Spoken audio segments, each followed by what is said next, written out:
broadcasting for the depths of outer space. Hello, I'm alive. I don't know what's going on. By your command, fascinating. Damn you all to hell! It's the Solar Sci-Fi Podcast. By the gods of science fiction, I'm back, Michael Ball, with episode 103 of the Solar One Sci-Fi Podcast. I'm joined by my co-host, formerly Martin's Sci-Fi Appeal. Thanks to the voting done on my channel on the thing we did recently, it is now turned to By the Gods of Science Fiction. It is Martin Fowler. Hello, Martin. Hello. I'd just like to thank you for doing the artwork, actually. I appreciate that. I did thank you the other day, actually, in a short video I made. Thank you. I did. I got that. It was very kind of you to say. And it was interesting because a relative of mine, she said to me, well, your old name does sound like you're selling something. And I've had that off a couple of people. And actually, we had the poll. We had the poll who said that it sounded like your old name. It did sound like a genuine appeal, looking for money or something. Oh. And of course, I know, but yeah, obviously, it wasn't me. He did say he wasn't familiar with your channel. Well, it's like people have sort of come out of the woodwork now and said, well, it does, you know. So it's been quite positive. It's now going to by the gods. 155 votes now. So it's gone up a little bit more, and it's almost exactly 2/3.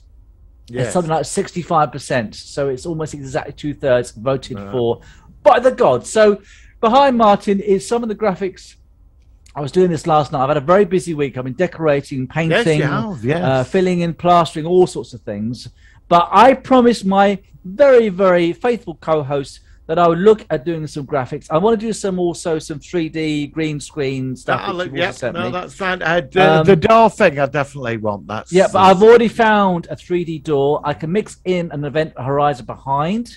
I can use some of your green screen from some of your things as well. 3 layers. I can do your new logo. I don't need to be seen. It's just the door with certain noises and me saying that in there. Oh, okay. I thought you're physically going to be on there. Well, yeah, it's up to you. I'll leave you to it. How's that? I was thinking I'll leave you to it. Comes in, reverb. Then you say, by the doors, by the gods with the reverb. And then behind you, you have chosen the flying saucer one, which apparently you want to turn to more red in the middle. Do you want the actual logo to still be that goldy yellow color? Or do you want just the red? No, I think I'd rather have it probably red, actually. So you want the whole thing more of a red tint to it? Okay, red with gold around it. So what I'm saying is, are the words sort of like that, but more? It's quite hard to make it sort of golden, but that's sort of more orangey, maybe. So the flying saucer. I'll work it. Well, I'm a god now. I'm a god. Well, I know. I mean, you're going to have to start calling me. I don't want to say this, but you're going to have to call me By the Gods. Well, I'll get back to you about that one. Oh, I've been such a wanker. I really. No, that's all right. 2.5 years to get used to it. No, you're fine. Now we better turn to a more of a serious note. Now, obviously, since we last recorded our show, a lot of shit has come down in a certain part of Eastern Europe. Oh, well, it's not Eastern Europe. Well, it's kind of half Europe, half the barrier between there and Russia. Yep. So obviously we talk about Ukraine. Now, let me just say from my background, I saw on YouTube the other day, there's a famous building in Los Angeles called the Los Angeles City Hall. Now, this is featured in, I'll move my head back so you can see it. Where is it? You can't see it, that shot at the moment. Here it is. It's coming up behind me there. There, you can see it there. Los Angeles City Hall. Now, this is featured in quite a few science fiction films. It featured in the 1953 War of the Worlds, where, and you'll see in the corner now, that's where it's actually... both of those are going to be to the side. I found both. The same stock footage, actually. Yeah, it's the same footage. So you're seeing both scenes where the hall does meet an untimely end. But I just thought because it was connected with the flag of Ukraine on the real Los Angeles City Hall, which is there, that maybe people wanted to sort of see that tying in for its, quote, sci-fi slight connection. So let's just quickly ask you, I mean, how have you felt about this terrible last week? It's been very upsetting for everybody. It's been groundbreaking in what's going on. It is like a movie in real life. Tell me what you think. I'm rather upset by it. And I'm going to say I'm fucking fucked off. Yeah, me too. I'm fucking fucked off. Now, I'm not blaming the Russian people. No, I'm not either. The average people like you and me.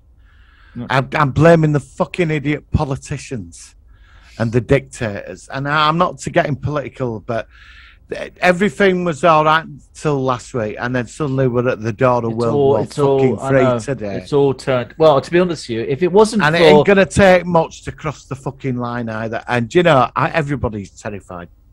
Oh, no. When I was in Portsmouth today, I was outside of school, and there was this weird sound, and it sounded very much like an air raid horn or siren. It was a consistent sound, like a tone, and it sounded very much like an American 70s car where there's a crash and you hear the horn staying on. But it was in the distance and it was faded out. And the caretaker I bumped into, he says, oh, it's an air raid siren going. And it sounded like it. And I even posted on my channel on Facebook that I think that I've heard an air raid testing. But I went back to the same school 2 hours later and the same sound was going. So it can't have been, because they normally test it for 30 seconds. It must have just been some sort of car horn or something which was stayed on for some reason. But it freaked me out. Of course it'd freak me out if I heard that in London. Because if you had a tested siren now, I think people would actually panic. Because if the way it's going, imagine you're walking out, you heard an air raid siren. Now, for all you know, something is going on that you didn't know about, and it's a real siren. So I don't think they would test it probably at the moment, because it might cause, at least to a small degree, some panic. Wouldn't you think? I don't know. Yeah, of course it would. I mean, my heart goes out to the Ukrainian people. I think I love the Ukrainian people. I think they're great. Yeah. A lot of them are like you and me, doing their own thing. Ordinary people living ordinary lives. And then suddenly they've had this fucking nightmare thrown upon them, and it's gone right across the world, and you know and we can't intervene. We cannot intervene. No. As much as it might be the model, well, the minute you start putting troops in on the ground or whatever, it's going to kick off. Now, I don't know what he's going to do. I've been talking to some people, and I've worked this out. Now, obviously, if he wasn't nuclear capable, then we would be going in. It would be, but he is, and he's dangerous, right? Got the biggest fucking arsenal on the planet. Yeah, and he's got practically all his military in his one country, just trying to defend themselves. Now, the way I see it, we have literally got no choice but to let him slaughter these poor people. You know, all the Ukrainians, they've just got to get out. They've just got to go. They just leave the country, become refugees in Europe. A lot of European countries will take in people. And then I think the only way this is going to settle down is once he's actually taken over Ukraine, and then hopefully he'll stop. And then hopefully we'll just have to go back. I know. That's what I'm saying. But I would have thought that if his main objective was to invade Ukraine, the difference is that Ukraine was a former Soviet Union state. It was part of the Soviet Union. You know, you think of Chernobyl, and Chernobyl was in the Ukraine. And of course, when you see Chernobyl, you always say, "Oh, it's in Russia." And of course, it was part of the former Soviet Union, but they split. I think independent in about 1991, something like that. That's when they split from Russia. After we had Glasnost, we had Gorbachev, and he had all this stuff going on. Yeah. So that's what caused this new change. Putin is a person of very old-fashioned Russian values, and he's trying to bring things back to what it was like back in the 1980s. The world's changed. I know, but he doesn't care about that. His part of the world, as far as he's concerned, it's not. He sees us as the West as people with no morals. The way we act is just completely just beyond him, and he just doesn't understand the world. You see, the thing is, if you corner an animal becomes dangerous, and they have to give him a way out. Also, he's got to show face in front of his own people for what he's done. You know, it's very complicated, and the connection between the Russians and the Ukrainians is like us with Scotland, or it's very interconnected. Yes, and you know, but a lot of these people they were just living their lives, and then suddenly all this happened. Now, you know, they're going on about NATO encroaching on their borders, and there's all this. But the thing is, is this what's going on right now that's important? Yeah. You know, and if it all kicks off, there'll be nothing left. There'll be no Russia, there'll be no us, there'll be nothing.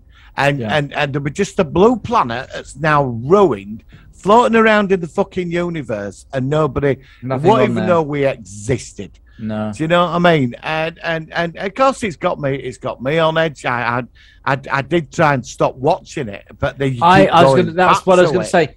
I just look at the headlines. I'm trying now, and I even talked to somebody at work today. I said, don't keep watching the news. It depresses you. It makes you paranoid. Keep in touch with like the websites where you get the breaking news. You know, my watch will ping if something's going on, and quickly look at that. Don't watch live TV with news reports. It's awful. You can't I don't watch the commentary. I saw George Galloway going on about some other day, and I just switched him off. You know, and the thing is, I hope we take a lot of these people in. You know, I really do. I think we should. And we're obligated to do it. And absolutely, I hope these negotiations that are going on, that they can get a ceasefire, at least a ceasefire in place, and from there we can build. Sensible heads need to remain calm now. I don't think it's going to. I think that the next step is once he's taken over Ukraine, then hopefully that'll be the point where he's achieved his objective. Yeah, but then what happens? Then he moves nuclear weapons into Ukraine, countries conquered, and then he's got a knife after it. Well, that's because that's what he'll do. That's what he'll do. I mean, this needs to be fucking sorted now. But how do we sort it? How do we sort it? What do we do? I don't know. Nobody knows. That's the whole point. Nobody knows what to do. I mean, have we got politicians capable of doing it? Because I saw Boris Johnson the other day, and he just looked overwhelmed with it all. Because there were that Ukrainian journalist having a go at him. Yeah, you know, and she was crying. She was practically crying. Yeah, he's like, what can I do? I can't do anything about it. You know what? We can't. You know, I do feel, obviously, they can't go in. And like you said, if you didn't have nukes, we'd go in and push them out. But it's not like some war 4,000 miles away. This is like at Middle the Eastern, like an Afghanistan thing where there was this is at the fucking nuclear issue. It's a nuclear issue, and as you say, it's much closer. But there'll be no winners in this. There'll be no winners in this. I'll tell you that now. There'll be nothing left of this planet. And fucking the human race needs to fucking these people that are doing this shit. They need to, you know, we've had years of these types of fucking wars and rest of it. You know, we live in this global community, and we should all be trading, respecting each other, and moving into a better world. Instead, we've got this fucking nightmare at our doorstep. And of course, it's freaking everybody out. And I'm not look. I love the Ukrainian people. I know Ukrainian people I've met in London. They're all wonderful people. Of course they are. And they are brave. They are holding the line. And you know, but NATO can't go in because the minute they go in, it's going to kick. And then it becomes a bigger picture. It's not just two countries. It's the entire world. So I suppose I have to ask you, do you think that it's going to get even worse, or do you think it's going to hopefully level out? I don't know. I mean, I think what Russia, I think what Putin's done's wrong. But then again, there's a lot of complicated politics here as well, isn't there? You know, and then he's been threatening Sweden. I mean, who the bloody hell would want to threaten Sweden? They're some of the nicest people in the world are the Swedes and Finland. You know, I mean, does it stop? I mean, does it stop in Ukraine? Isn't it that Finland aren't part of NATO and they want to become in NATO? And that's another issue. Yeah, they've got a neutrality treaty with Russia, which they signed under. If they join NATO, Soviets, then he's going to see that as a more of a threat to him because it's close to his part of the world. And Sweden as well, because Sweden, I think they're in EU but they're not. Well, if he takes over Ukraine, he might be satisfied with that because Ukraine's quite a large area. If he's got that and he occupies Ukraine, then it's whether he will then proceed from there or whether that we could end up with a situation where You see, with him, you see, if he look like if because like they've covered, I've watched some stuff. I mean, a lot of the Russian people aren't happy with this. No. Because I've watched some Russian YouTubers and stuff that they're against it. But the thing is like for him, I mean, you don't know what you're dealing with. I mean, he's either a calculated, cold, ruthless genius who's got a plan, or he's unhinged. He's lost the fucking plot. I mean, to threaten that, right? I mean, I think he's lost the plot.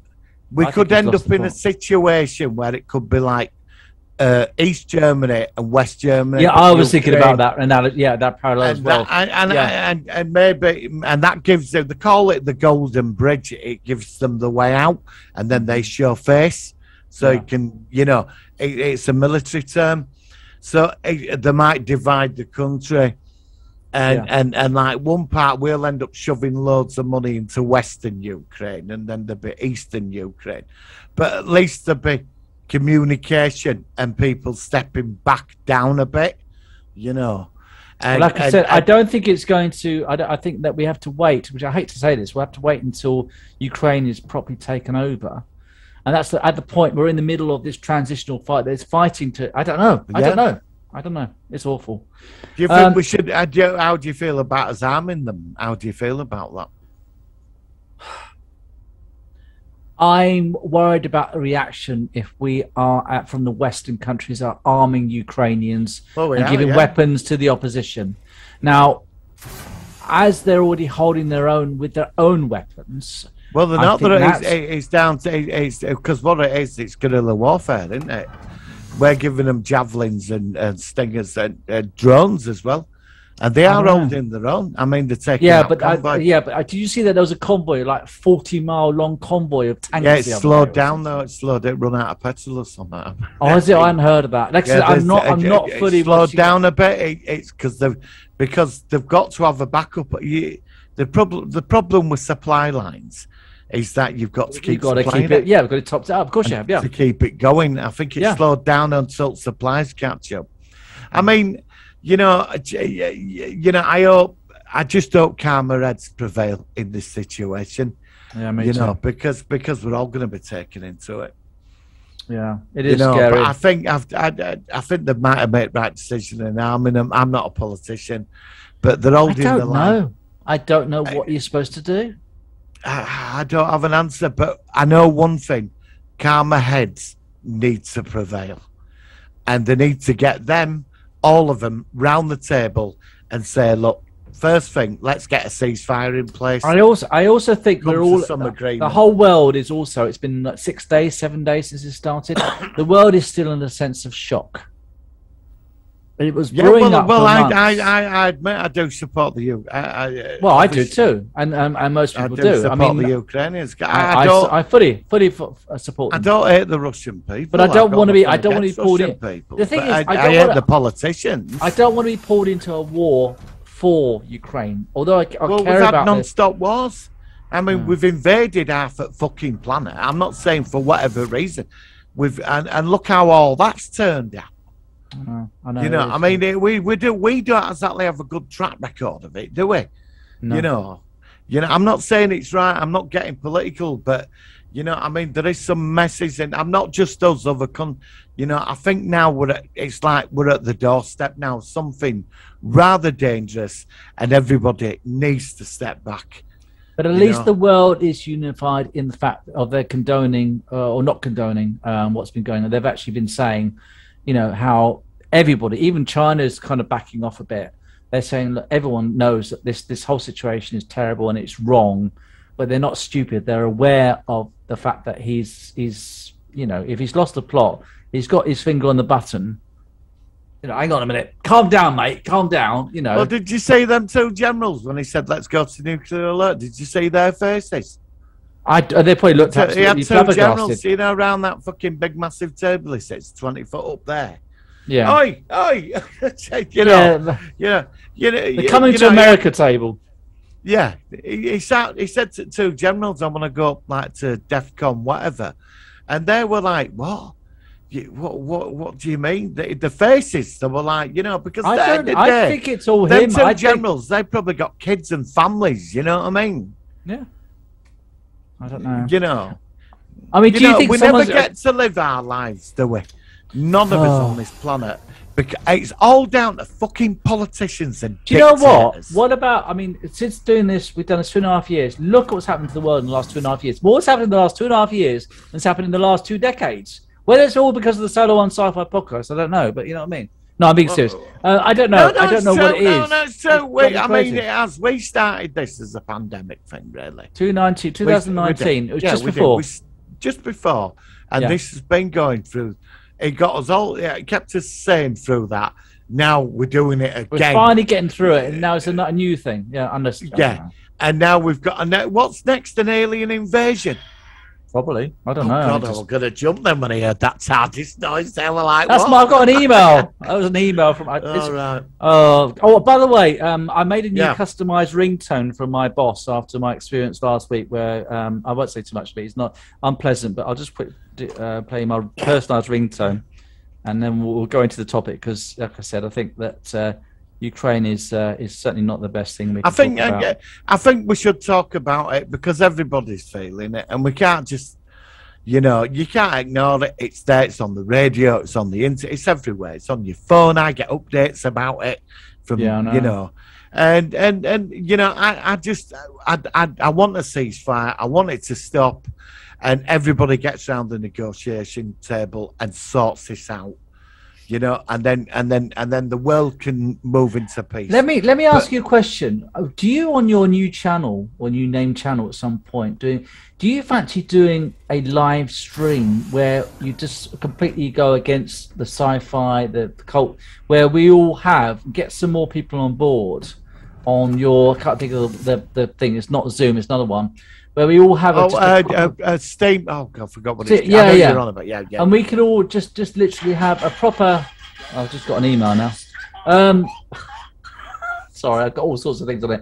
We could actually have a serious conversation about how we feel. It might be something different just for your channel, especially as you've renamed it. Just a one-off kind of just what your fans, what your subscribers, just your mates talk about it. We could do. Yeah, if you want. And, just get loads of. Get a load of people from all over the world in and say we could actually have a proper adult conversation, just getting people's perspectives. As we came here mostly because we like sci-fi and cult stuff, but we also, this is something which is, and again, another historic thing. If you do want to do that, then count me on board, because I think that might be interesting, especially with your new channel name and everything. If you sort of want to establish it as a new, I don't know. It's just an idea. I was sort of going along with it as I thought about it. Well, it's early day. I think I can't. To start nuking. Well, there's no money in it. There's no left. So all right, he can threaten it, and let's hope he's just threatening it. But I support the Ukrainian people. I think what's happened to them, we're wrong. A lot of people just getting on with their lives. It's. Now, people are going to say when other countries got invaded 3,000 miles away and you're because it's at your doorstep now. Yeah, all right, I am reacting, but I know, a lot of them wars. Yeah, but it's understandable. It's understandable. It's understandable, of course. But this is different now. This is the big one. Yeah, you drop one of these bombs on top, it wipes out an entire city. I remember at school. I keep thinking he's going to drop one on Ukraine. I think he's going to go to Kiev and just drop one on there. A friend of mine said that today. He's quite up on. I just thought that he might just do that, and then that's the message. Just a one-off. Just put it down. That's what I'm worried about. But then how does the rest of the world react to that? That's well. If he did that, then if he did that, I don't know whether we'd have to get intervene.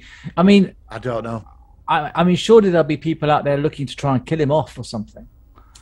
But then, because because he's been in power for 18 years, and it sounds like he's literally just like the king kind of thing, and he's almost like everybody else. Well, it's like a czar, isn't it? He's like he's like a czar. It's like again, it's old-fashioned Russian values, and so it makes me wonder whether these old kind of values where I don't know. I'm surprised he's not been killed off, quite frankly. Well, I mean, I think what they're hoping is that's why they've confiscated. That's why they're going to start confiscating. Was it oligarchs and all that? That's why they're on about confiscating all their houses and the yachts and but like him that owns Chelsea Football Club and all them time. Well, they're all on his. They're all connected to him. I mean, all the extensions of Russian. Rid of him. I mean, all the extension of Russian things like the music, their sports events, they're being banned from everything. Literally, I mean, anything to do with creativity from Russian people. Again, it's not their fault. They're all paying the price for him in their own country. Well, I followed this Russian YouTuber for a couple of years. I won't mention his name on here, just but I'll send you a link to his channel. Yeah, okay. But he did a very powerful video. He's not been on for the last 6 days, and he's in his 20s. He talks about Russia, and he has the right go at the government there, and he goes on about everyday life, and it's quite interesting because he lives in like somewhere in a city in somewhere in Russia, so you get to see what life's like, and he seems a really nice guy, but he said he's got a lot of subscribers. But he said he's going to lose his income now. But he did a very powerful, impassioned video about this should stop. Right. And I will send you the video after this. All right. It's quite touching, really, because like he's such a nice guy and he's Russian. You know what I mean? And I've got nothing against the Russians. It's people. It's the leaders. It's not the Russian people. Yeah. It's politicians. It's the politicians. Yeah, it's all this crap that it's always and the it just spirals down, and everybody pays the price because in the end the world economy is going to plummet. Russia's going to be in a terrible state financially, and it's going to be. I think China could be key to this. This is where China now has a chance to shine. All right, so how do you think they could react? I saw something today. It were on some news channel that China. Well, they have, what they're like. It's how with Chinese government. Well, they could probably get him round the peace table because China don't want it. Yeah, that's what one thing that they've made it clear that they've not sided, but they're actually abstaining from a lot of stuff. They're aware of it, because they're not joining in because even they don't think they can see. No, because nobody's going to buy all their crap. That's why everything we got in the house comes from fucking China, doesn't it? Yeah, name what don't come from China. Where's my iPhone made? You know what I mean? Fucking China. Well, look, I'm going to move on. Have you been on Alibaba.com? Oh, I know. Well, look, I think what we should do, I think actually what we'll do is, for the moment, and the beginning of each show, we'll spend a segment talking about how we feel about the. We wouldn't normally, but these are historic times, and I want to, if anything, hopefully, look back on this again, another historic time. Well, I do, mate. And I think it's important. Meet up with you at that convention in Portsmouth. I haven't done that yet. I'll contact the guy, but I'd like to meet up with you. We're gonna have a proper chat. And we'll do that. Go for a drink. We'll see if we can do that. Absolutely, I'll buy him. Get you a pint or something. Fucking hell. Okay, we're good. In a couple of months it could be like Mad Max Road Warriors. I might get a Solo One Sci-Fi sticker as well or something. I know. All right, Martin. Well, look, thanks for your input. I do appreciate your opinions, and I think that let's just take it day by day. I'll just say to people, try not to watch the news too much. Be aware of the situation, but don't let it pull you down because in the end, there's not much we can do. All we can do as a world is just hope for the best. Hopefully, it calms down, and we can just get on. And if it's another Cold War kind of thing back in the 80s and 70s, then so be it. But Putin's 70, it's getting older all the time. And hopefully, don't look 70 though, does no, I know. I thought he was about early 60s for some reason. So I didn't think, So, that's just like I said, just take it day by day and try to be positive. Right, on that note, let's go into our focus of the week because, like I said, this is a strange time, but I still want to focus on this film. So here we go. It's the Solar Sci-Fi Focus of the Week.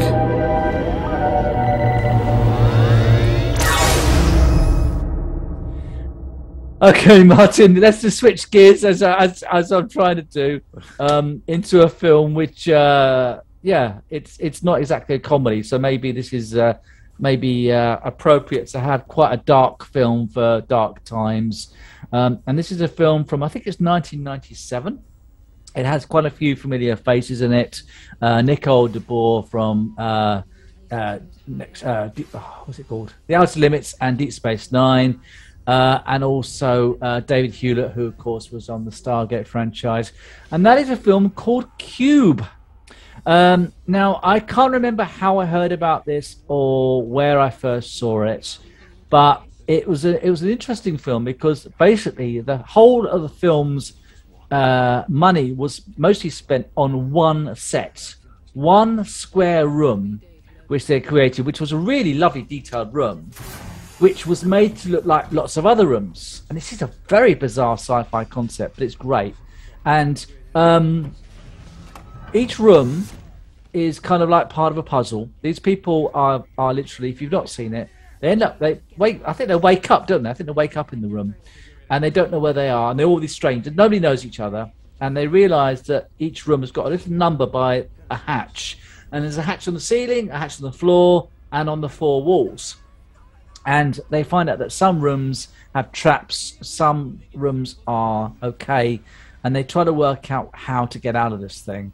So let me ask you then, first of all, Martin, what did you think of this film? Because you saw it again very kindly. You spent your time re-reviewing this film. So what did you think about it now you've seen it again? Or if you have seen it? There was 17,500 cubes all rotating in a square.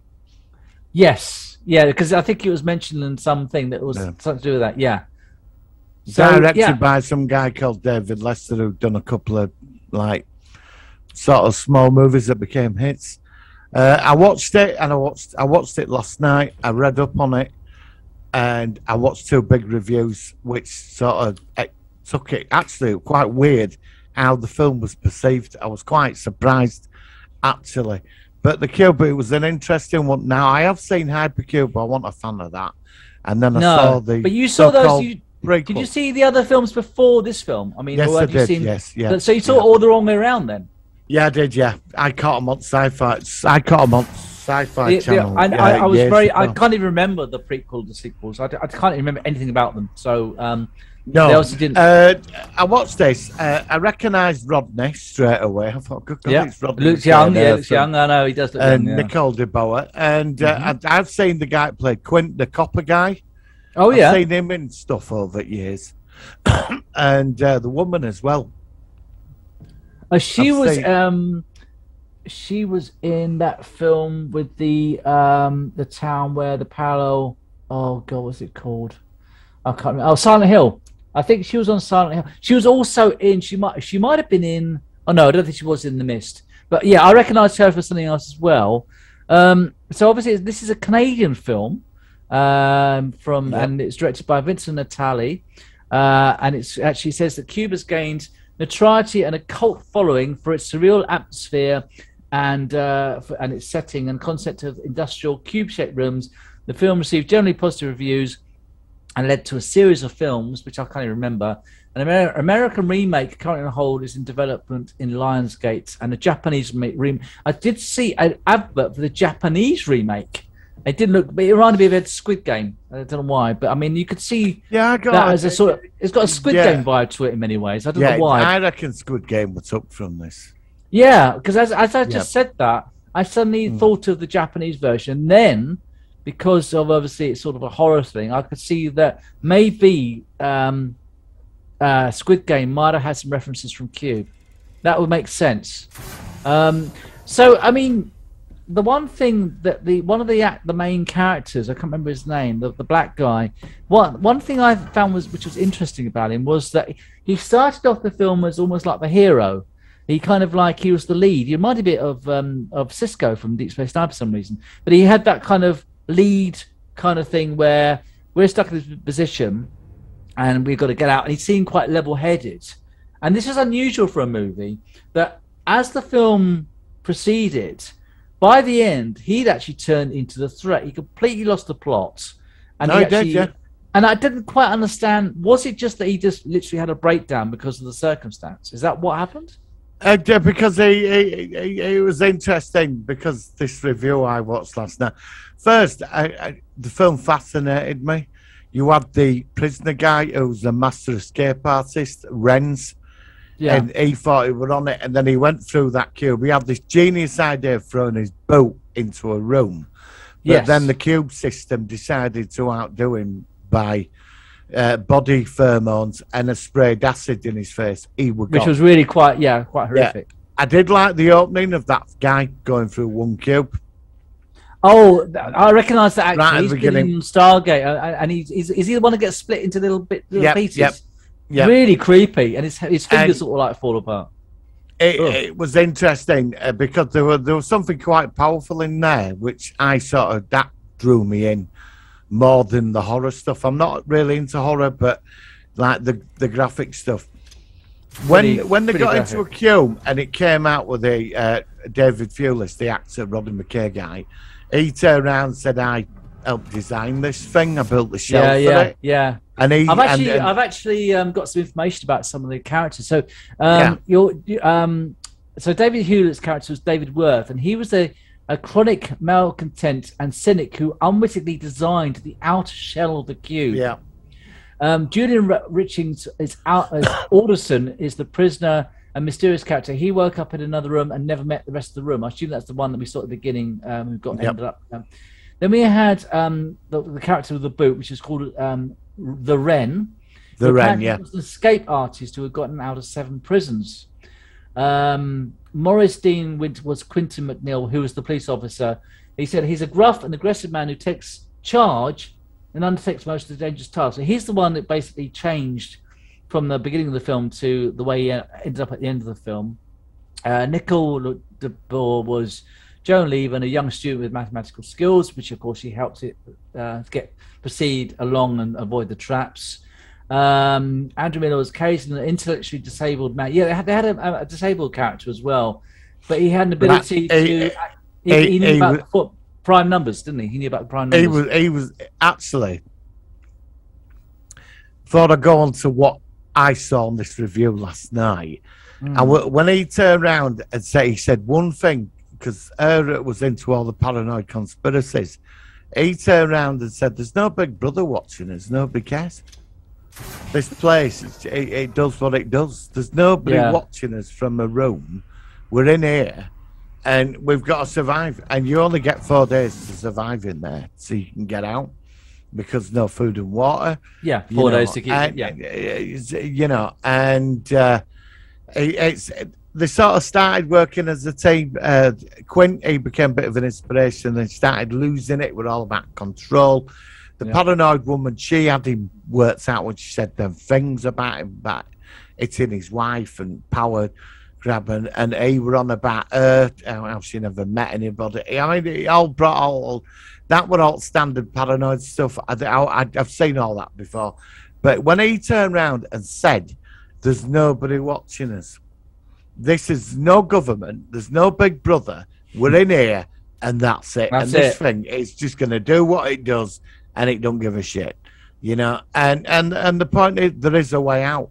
And the most intelligent one in there, the innocent one, was the guy who was autistic. Yeah. You know, who survived. Yes, he did. He's the one who got out. And I was gutted when he killed Nicole DeBoer's character. When he killed her, I liked her character. Yeah, she was sweet, wasn't she? I wanted her and the autistic guy, to survive. At least them two. Yeah. Now, in this review I watched last night, which I can send you the review, they said it's all about capitalism and people within the system that we live in.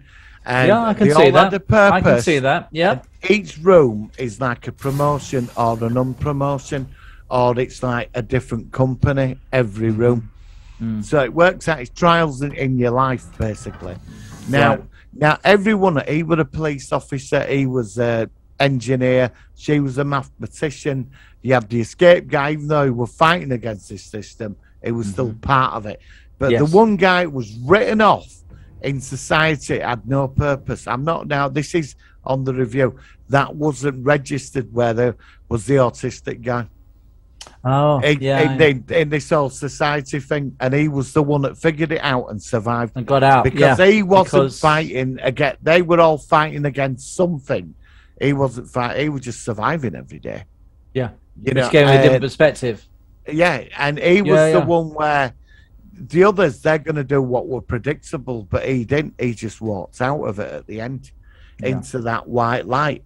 So it's quite an interesting. This was on this analysis. Now, I don't agree with all of that, but it was very interesting. Interesting the way they did it in this setting. In this, exactly.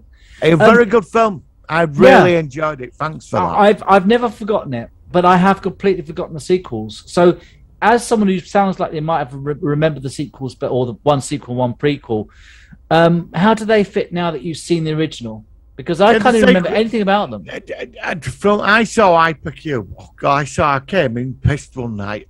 Saturday night we're on site. I was absolutely wrecked. It's one of those sort of films. 2 o'clock in the morning, had a kebab, sat down, I thought, what's this? Eating a kebab. And I saw it. And but there is people in a room watching you.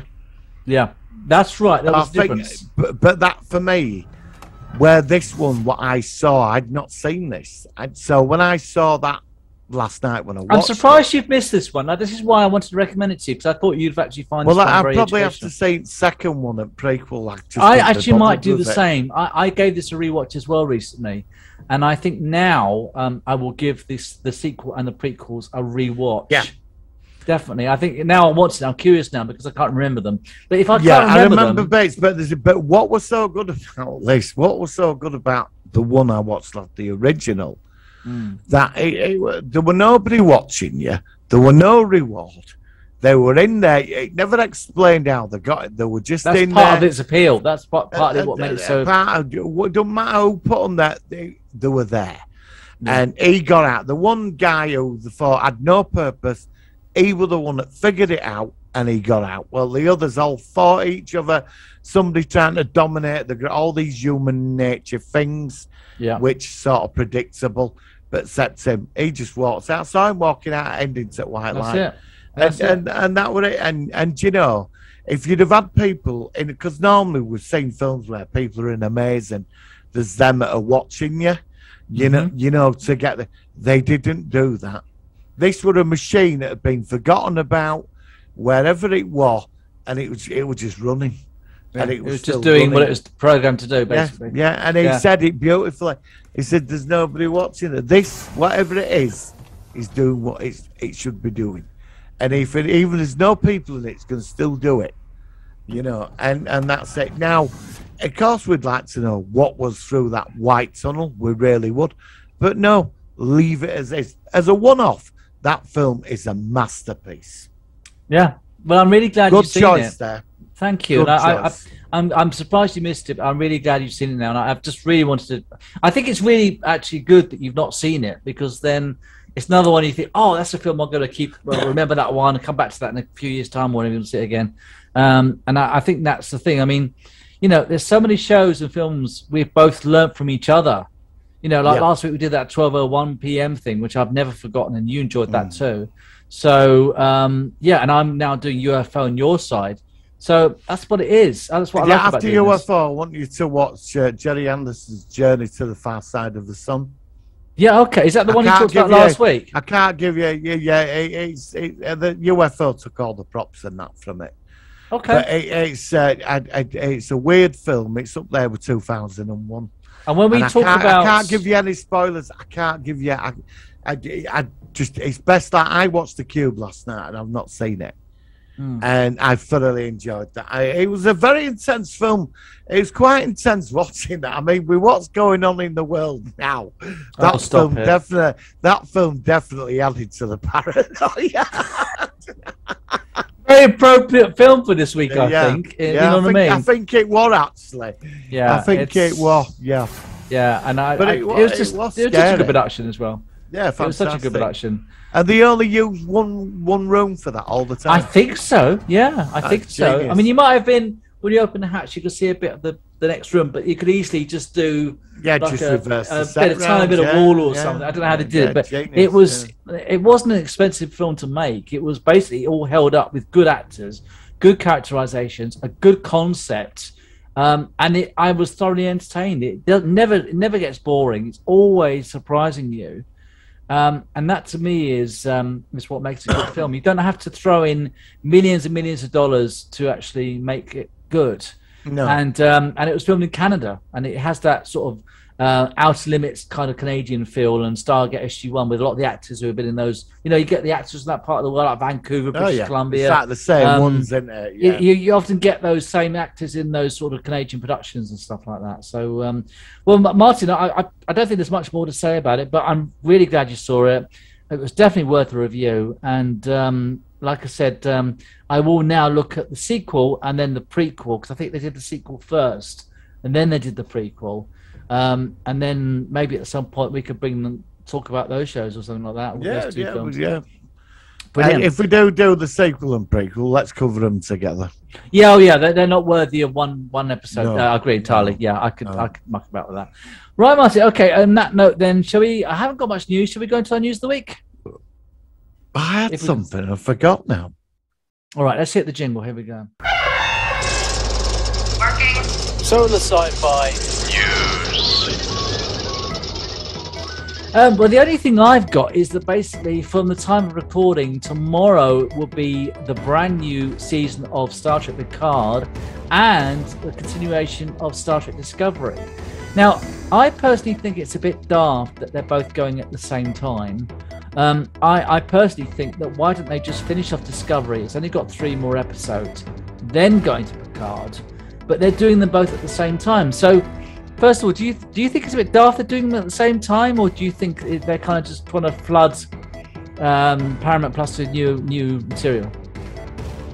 Well, it's Star Trek Discovery's getting a bit annoying actually, because normally I used to be able to watch it on Netflix and I didn't get to watch it. Oh no! You have to find alternative sources. I was all over the internet. Has to magically appear on your computer screen. I found a magic place where, oh god, finally I found it.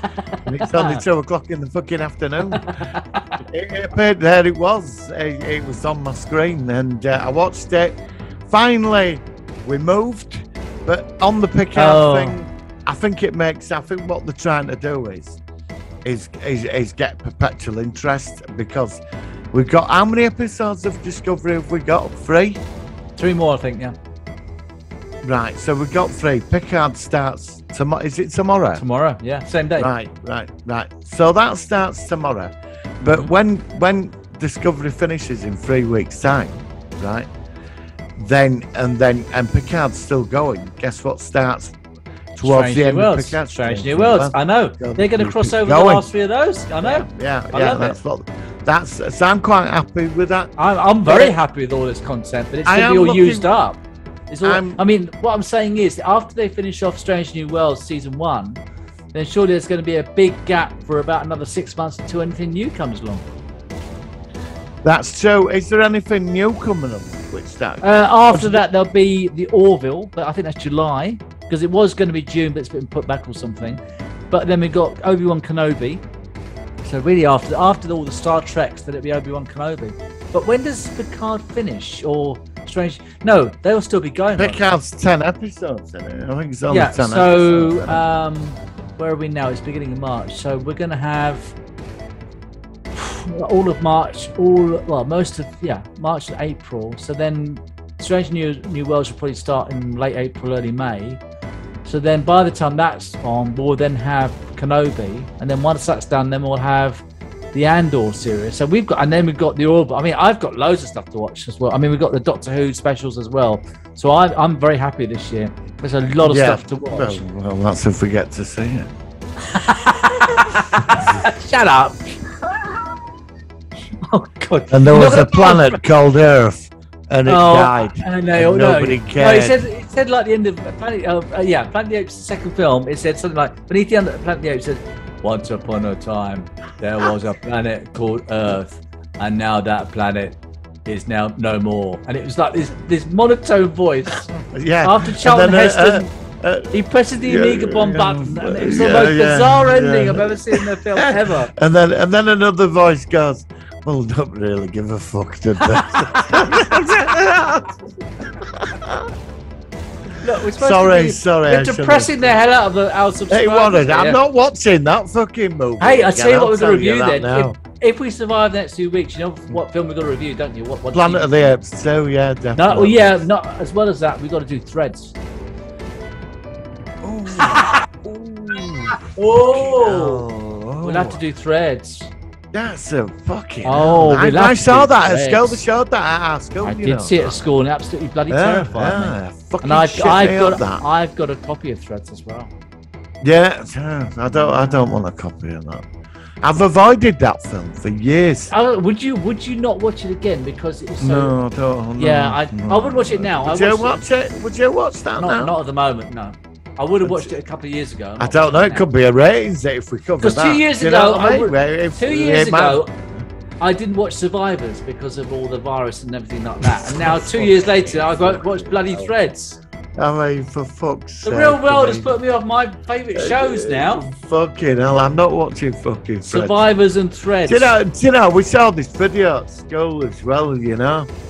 And like, this is what you do when you hear the siren. So you either go on. No, sir, you must have got this. Yeah, I did. It's right. So we all went to this big assembly hall at school. We're all sat there, and they showed Threads, and then they showed government safety information film. So you get in between your staircase, stick mattresses up, fill up several bottles of water, have a radio, tin food, and you sit under there and you paint your fucking windows white. Yeah, which was done in When the Wind Blows. When the Wind Blows did that. Yeah, that I was tears when I watched that. Oh, that was awful. I had the book. Was so sad. You remember the book with the pictures? Oh no. Yeah, that is. Oh, why? This is what I'm saying. We're seeing all these things. It's awful, isn't it? Well, do you want to cover all these then, Threads and when? Well, maybe. I don't know. It might probably really get millions of viewers. 25 million viewers. Threads. I don't want to see Threads, mate. That'd fucking freak me out. I'm watching that again. That's a serious film. It's a pub that were financed by government. That. No, it's Threads. So you saw that at school then as well? I did. I think it was. I must have been a bit slightly younger. I mean, it's not a thing to show a load of like. What year did it come out? About 1985, didn't it? Yeah, I don't think it was before that. I saw that at school. I left in '83. I saw that. When did it come out? But you keep talking while I look it up. Sorry. Yeah, I need to.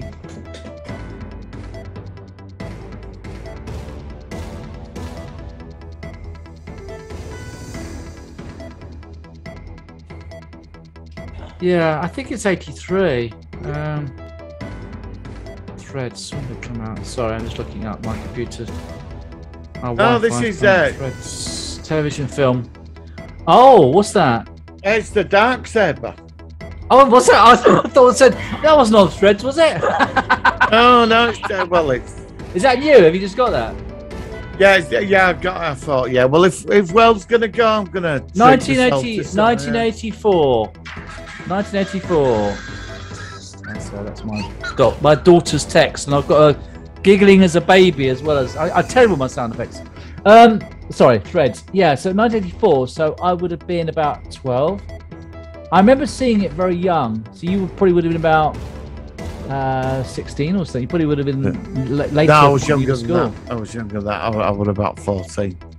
Yeah, all right. So yeah, no, actually, no, it was the public information. Actually, we did see it at school. We did. I'm sure it's at school. We did. All I know is anybody. Because I remember the public information film as well, where you paint your windows white. Yeah, I mean, no wonder we're all screwed in head watching shit like that at that age. I know. I don't think they show this stuff to kids that last since we left school. I think we were like the last generation. Threads isn't shown very much though, but it's everybody. Whenever you say to anybody, "Did you see Threads?" Everybody says, "Oh my gosh!" I mean, it was I suppose it's not a bigger film. I mean, it's quite. I don't think it's well known outside of the UK. I don't know if it's well known in America. Well, the Americans did one, didn't they? They did do their own version. And that were on ITV. I don't think that one was very good, though. I don't remember that one. No, it was all set in America about this family, and afterwards, because you remember that was the time of the bestsellers. Do you remember we used to get miniseries? Yeah. Remember Cain and Abel and yeah. There were loads of them, weren't there? And families staying and watch them, you know. That's it. Yeah. You know that they did. I think it was a 2-3 part. I think it's on YouTube actually. They did, but it was like ours were quite scary though. I think what we'll do is we've got a few things coming up, but I think that we should maybe in a few weeks' time. Let's see how it goes. I might do Threads if you're up for that. Well, it's definitely worth a podcast. Here, mate. We might not be in a few weeks' time. Don't say that. No. Do you know what I mean? I think, like I said, we thought this with COVID, didn't we? I mean, the thing is, when COVID started, it was it was more like Survivors. Hewlett's going to get wiped out, isn't it? Wait, so are you, though? You're going to get wiped. I'm more than you. You'll be first, I'll be second. I'll have about 2 minutes more life than you have. I might be able to. I don't know what I'll be doing in those 2 minutes. I don't know. I've been thinking about going to Wales and living in a cave. Oh God. I don't know. It's strange, isn't it? I don't think they tell you. I don't think they tell you. I don't think that there'd be no point. You would all just carry on as normal, and that'd be it. Right. Well, hearing that siren, it sounded like a siren today, and I was absolutely terrified. It probably was. No, it wasn't a siren. If they did a siren, people would panic because some people wouldn't know what's going on. Yeah. They can't put a siren at the moment. Don't you remember what happened in America last year? Or the year before, when everybody got a text message saying that there were a launch or something? Don't you remember that? There was something about that. But it was quite a while ago. Yeah. They were testing the system or something. Yeah. And it freaked a lot of people out in America. I don't know. I think we'd all get texts now. I don't think we'd just get a text, What, saying shelter or just, yeah. Well, I don't know. Just shit yourself and fucking pray, you know what I mean? Well, I don't. Oh God, what a depressing show this Sorry. is. I actually God no, sake. But I think it's actually valid to talk about. No, I agree. I wouldn't normally, and this isn't going to be never going to go political, but I think that compared to recording this time last week with all that's going on, I want to talk to people about it, and I want to get people to hear my opinion. I totally agree. This, like I said, I think to a lesser degree in future episodes. Touch wood, depending on how we go. Let's see. I'm an optimist, mate. I don't think he will. Right? I don't think he will either. I think he's threatened it, but I don't. I think the threat is scary enough, quite frankly. I think it's more psychological.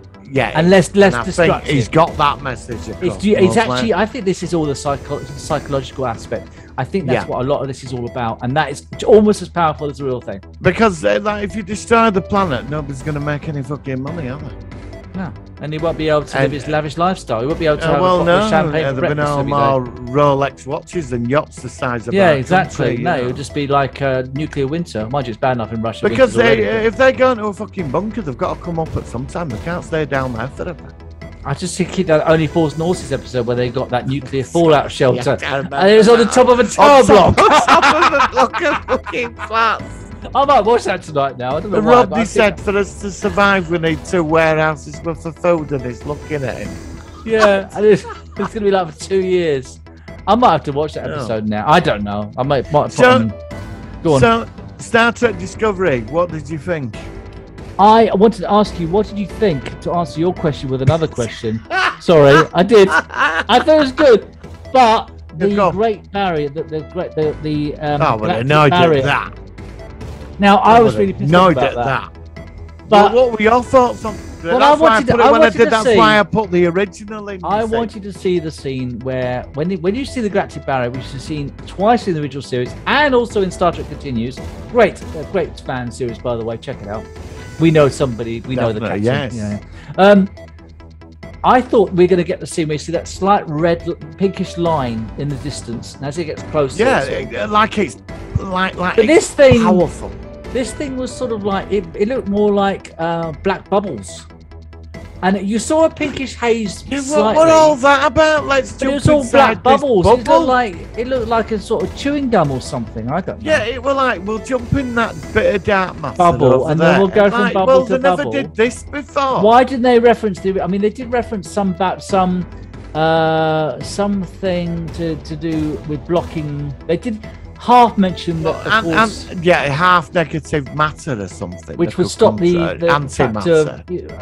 Obviously, uplifting to the espers, whatever they're called, the silver eyes that you get when you get in contact with it. But yeah, because it burns out something in your brain, and then you sort of get more involved because, as you say, you've been. I don't know how it works. You get it like electricity, isn't it? Yeah, I watched it. I've been up and down with this series. I mean, it started well, then it just lost the plot somewhere. It went all over. It's not been so good the second half. It's been a fucking disappointment, to be honest, so far. You said that last year. Well, no. You know when we got to before Christmas. And they said, we're off to the galactic barrier. Which they took about a month to get to. Yeah, and I got really excited because this was something I've always liked. I even wanted next gen to go back to places like this. You know what I mean? And we never did. No. And I got really excited. Finally, we're going to say it, galactic barrier. And when we got there, it was this over-smudged, terrible CGI thing, right? Black bubbles.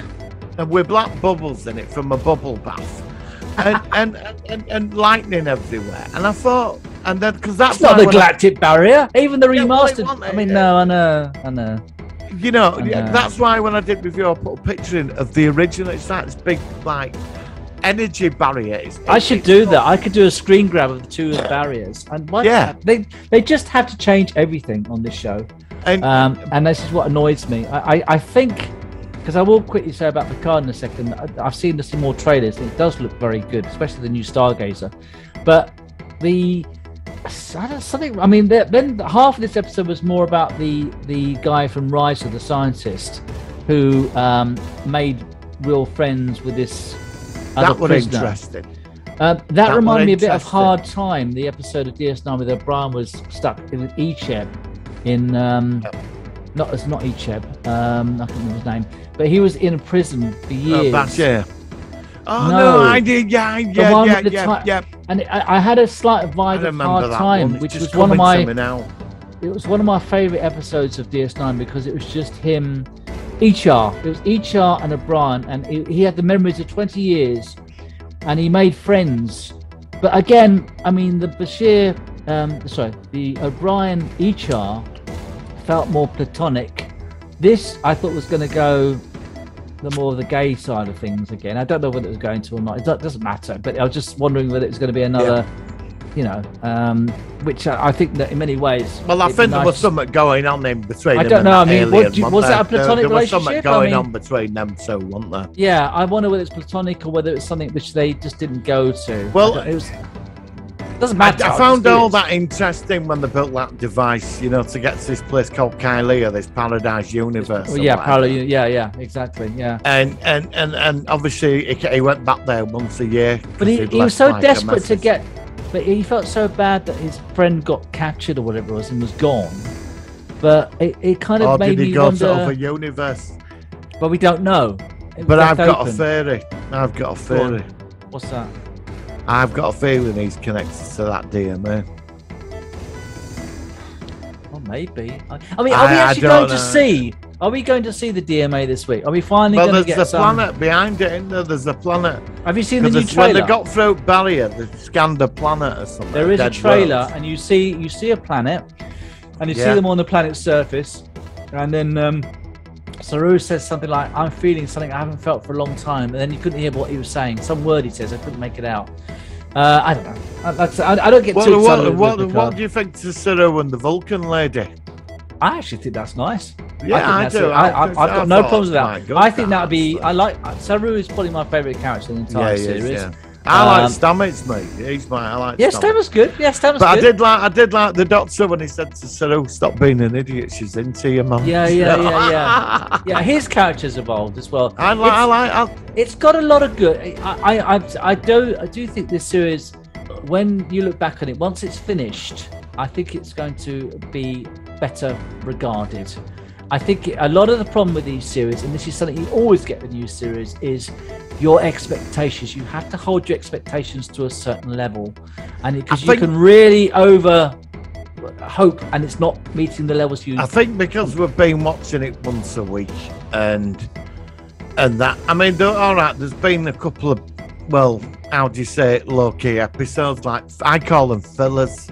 Yeah, there's been too many fillers this year. Yeah, there's been a lot of dribble going on, like the poker thing. And I hated that episode. I just wasn't interested at all. No, I've seen that in so many science fiction movies. Yeah, I'm tired of it. Yeah, they turn up at the intergalactic casino to con the way into somewhere, and all that. It was just pointless. You know, to me, they should have gone to the galactic barrier the first week it were back. Yeah, about 2 weeks ago, 3 weeks ago. Yeah.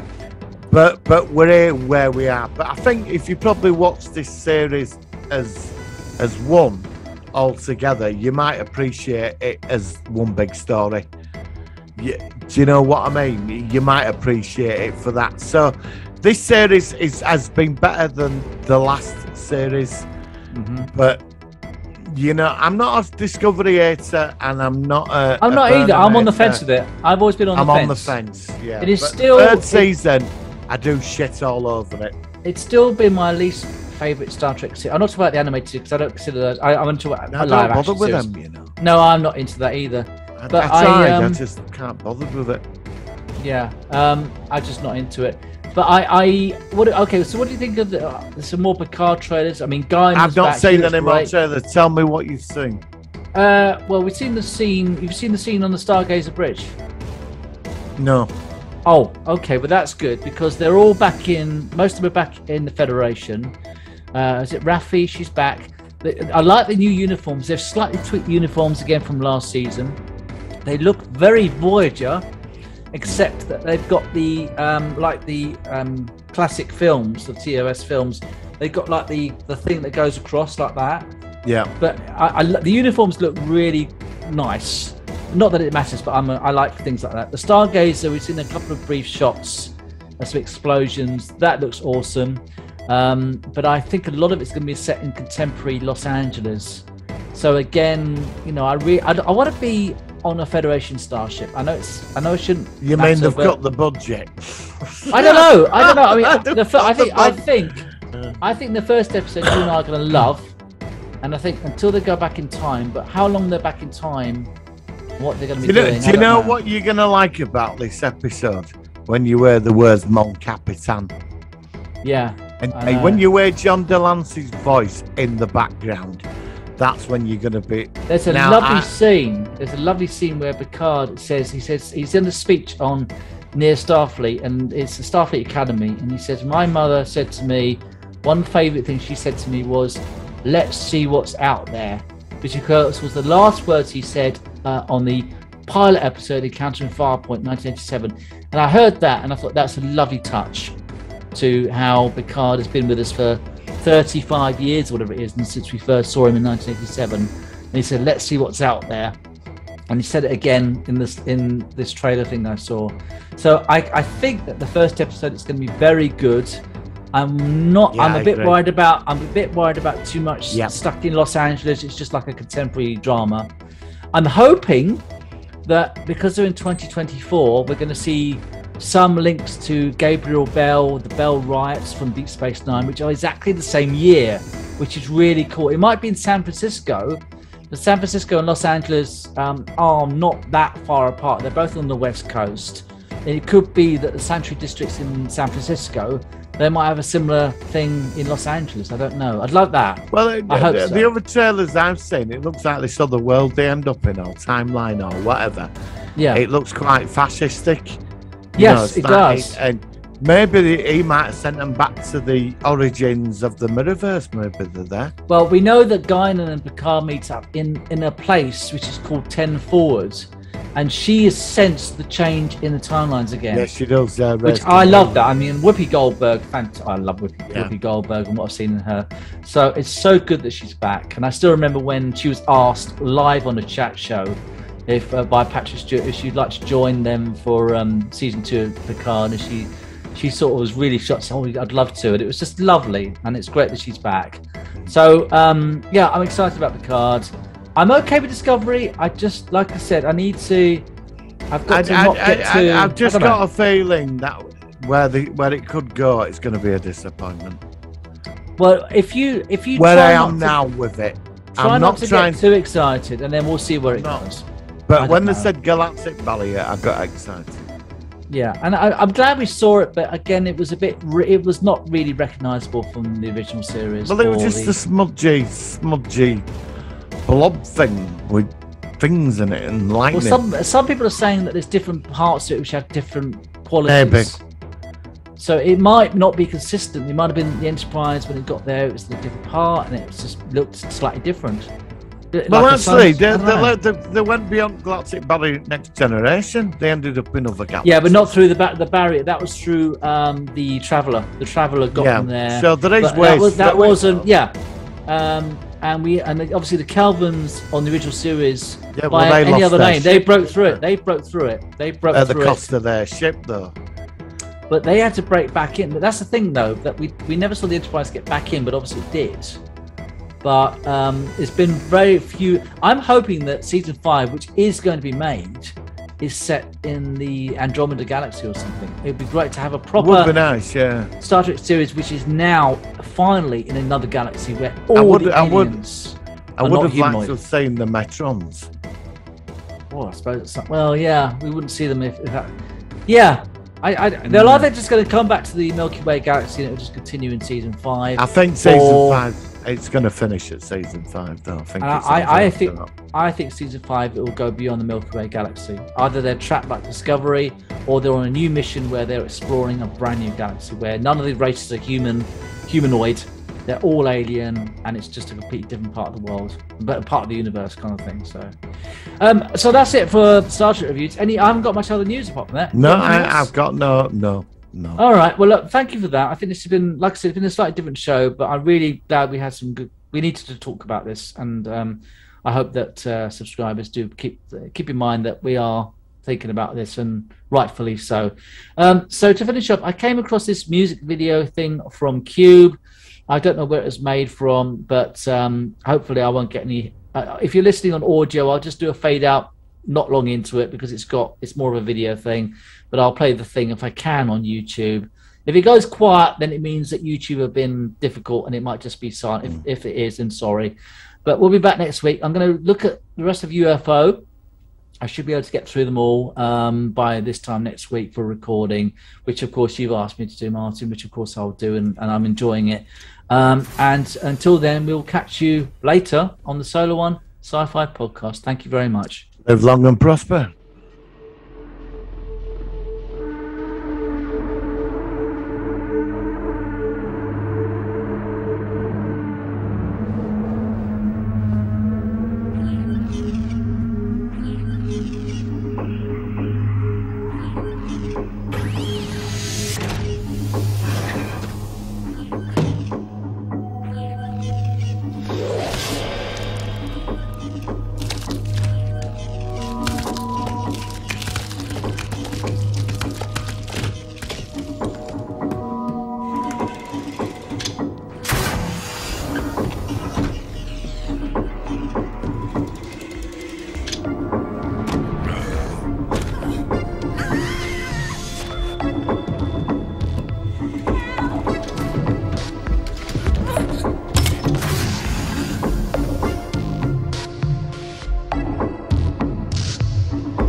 the countless billions of galaxies in the universe lies a medium-sized star, and one of its satellites, a green and insignificant planet, is now dead.